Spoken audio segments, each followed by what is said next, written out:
paano yan? Kailangan ba ng, sino-sino ang kwalipikado? Sino ang maaring lumapit sa DTI at ano yung loans that are being offered? Yes, that's a good question. No? Actually, kasi sometimes, every time there's a calamity, we also must remember that the businesses are affected. So in the same way the people need to bounce back, the businesses also needs to bounce back. So how do we do this now? The DTI, there's an SB Corporation, which is an attached agency of DTI. Small Business Corp, yes, diba? Small Business Corporation. And we came out with this, we call it the Enterprise Rehabilitation Fund, which is worth 2 billion pesos. So meron kaming 2 billion pesos na ibibigay sa mga MSMEs or sa mga negosyante na nasalanta ng bagyo.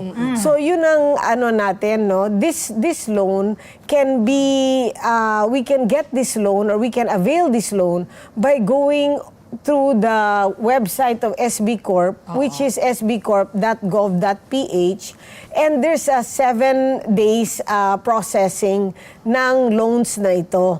How much? Now, these loans, di ba, we have an amount that we're setting aside for yung mga nasalanta, which is 2 billion pesos. Zero interest po ito for 1 whole year, and then the next year is 1% per month. Ngayon, just like all other banks or all other institution, we actually are very flexible on this. Kung interest lang kaya nilang bayaran, then we will pay. This is, I'm talking about the second year, ha? Yeah. So we will just negotiate with them na interest lang ang babayaran hanggang makaahon sila. So this one is for all the MSMEs that are affected, are part of the affected provinces or areas. And of course, the loans start from as small as 10,000 all the way to 300,000. And ang processing time is 7 days. Yes, wala na tong collateral. We just have to have the business name registration or the SEC.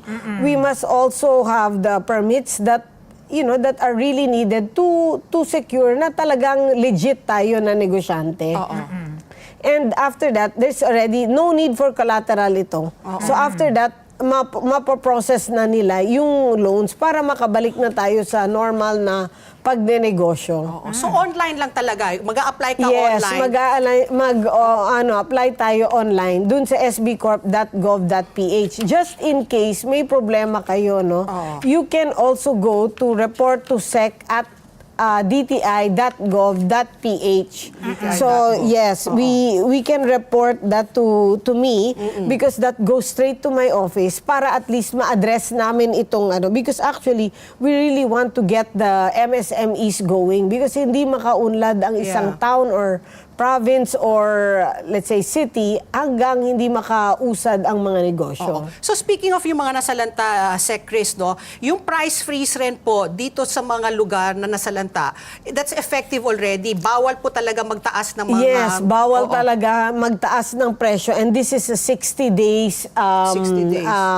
Mandate and that we really need to follow. And we were really told by the President that we must stick to this strictly and we must adhere to the law. Kung hindi, kulong. Yes, kulong. Merong 5 Kasi maraming yes.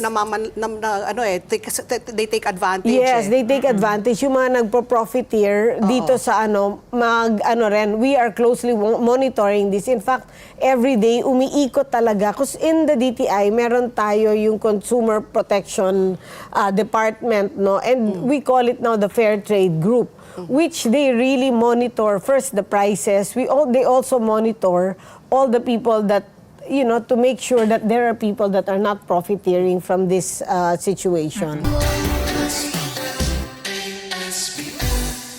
Let's get together. Sunnet 25. Sunnet 25.